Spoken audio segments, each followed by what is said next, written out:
Yeah. Now, after the Christchurch massacre and that, there were tight, gun laws were tightened. You have a background in firearms and you're a firearms spokesperson as well for the party. Do you think licensed gun holders are being discriminated against? And do you think they should be allowed to have semi-automatic weapons and that? I think they are most definitely being targeted, and I think wrongfully targeted as well.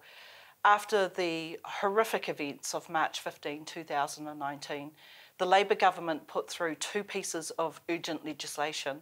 They did so without communicating not only with the licensed community, the law-abiding community, but without waiting for the Royal Commission inquiry to find out what it is that went wrong. When that came out, it actually showed that it was the process of licensing that went wrong. The terrorist, Brenton Tarrant, was not a Kiwi.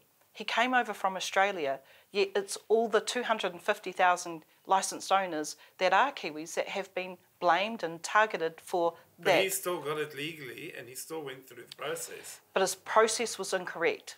So the process that he went through was not the same process that licensed firearm owners in New Zealand usually go through. And that definitely needs to be tightened up. My whole reason for coming into politics was based upon those legislative changes. I had a business as a firearms safety instructor and actually contracted to New Zealand Police to deliver firearms safety.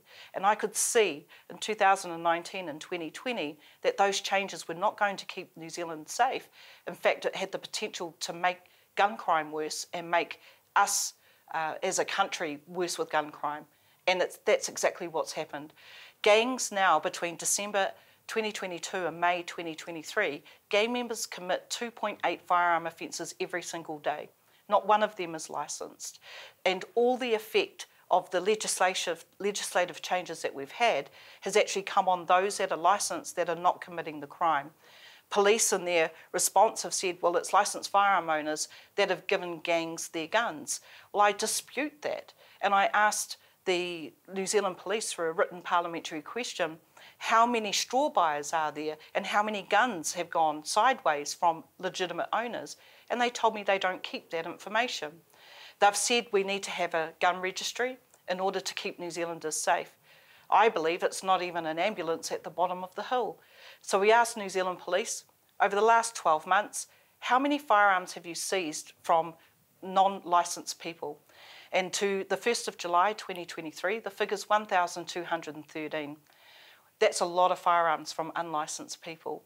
So we asked how many were registered, well, not registered, sorry, how many had serial numbers on them. And there's only 394. So we, at the moment, have put $340 million into a system that includes a registry, and yet we've got only 32.5% of firearms that have been seized actually having a serial number on them. We could actually put that money into the gangs or targeting the illegal use, and those 1,213 firearms, actually there's a lot more out there. And police have estimated 180 to 200,000 are out there in illegal ownership.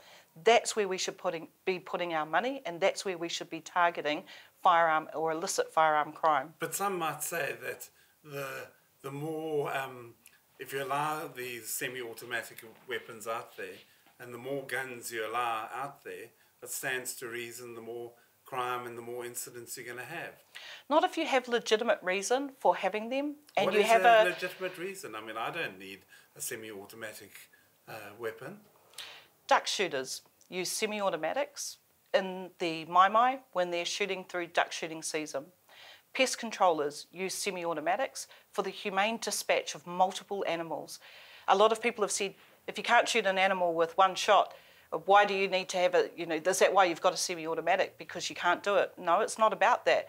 It's about the difference between having a herd of 15 goat and being able to take them all out, or only take out 5 with a bolt action.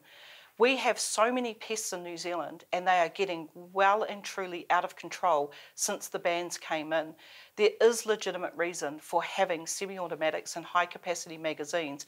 And what we had was a system before March 15 where those that had high-capacity magazines with their MSSAs, that they were called at the time, were in a registered system.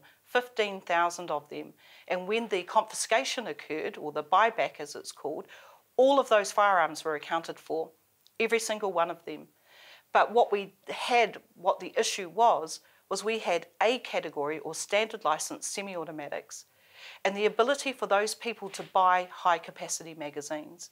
Now, I've been part of a group that since 2012 had been asking police and the government to ensure that high capacity magazines could only be purchased with somebody with an endorsed license.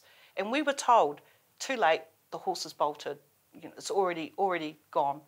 And so what ended up happening was we had A category firearms that had large capacity magazines introduced to them, creating what should have been a firearm put into endorsement.